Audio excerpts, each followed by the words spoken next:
Freud disse certa vez que somente o conhecimento traz o poder. Nos dias de Jesus isso não foi diferente. Os líderes religiosos, e você se lembra daqueles partidos, os fariseus, os doutores da lei, os saduceus, eles detinham a sua autoridade baseada no seu conhecimento. Lamentavelmente, eles se tornaram abusadores, exploravam os pobres, as viúvas, mas eles mantinham a sua autoridade. E como eles faziam isso? Há quem diga que o rabinato começou com Esdras, centenas de anos antes de Cristo. Mas se nós puxarmos no tempo da história de Israel, nós encontraremos que quando, no livro de Números, Moisés estabelece, por orientação divina, 70 conselheiros. Por assim dizer, Moisés transferiu a eles a autoridade. E era nisso que a tradição judaica acreditava, que existia uma sucessão, uma cadeia de autoridade que chegava até eles naqueles dias. Assim, eles acreditavam que detinham o poder de influenciar, de orientar e conduzir aquele povo, como se fossem pastores. No entanto, um dia, Jesus, o Filho de Deus, entrou em cena.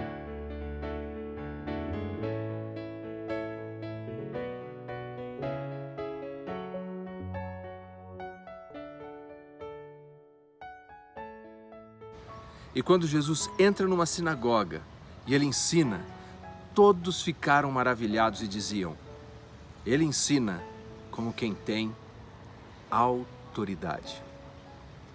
Não como aqueles que estavam ensinando naqueles dias, porque aqueles dependiam de todos os elos que os antecediam.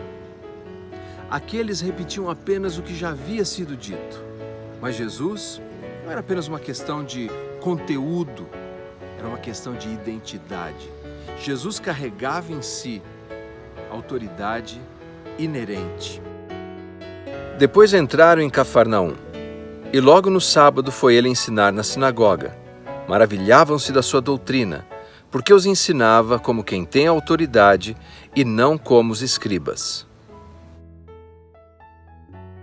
Mas Jesus não apenas ensinou como quem tem autoridade, ou seja, a sua autoridade não estava apenas nas suas palavras, estava na sua pessoa. Por isso, Jesus ordenou que as pessoas fizessem coisas que, humanamente falando, eram impossíveis. Ele disse a um homem de mão mirrada, isso é, um homem que tinha uma mão completamente atrofiada.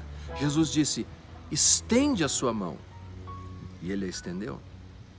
Jesus não embate contra os poderes sobrenaturais demoníacos apenas com a sua ordem. Os expulsou. Jesus ordenou o vento, o mar e os poderes da natureza o obedeceram. Mas mais do que isso, a Bíblia nos diz que num dado momento seu amigo Lázaro estava morto, 4 dias sepultado.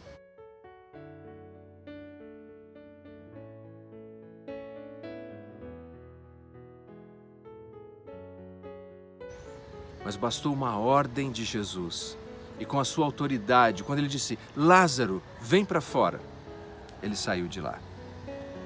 Essa é a autoridade de Jesus. Se nós queremos levar a vida adiante, se queremos triunfar sobre os obstáculos, se queremos ter coragem nesses dias difíceis, nós precisamos estar unidos àquele que tem autoridade verdadeira. Eu encerro com uma citação de Jó, que diz assim: onde estavas tu, quando eu lançava os fundamentos da terra? Dize-me se tens entendimento. Quem lhe pôs as medidas, se é que o sabes? Ou quem estendeu sobre ela o cordel?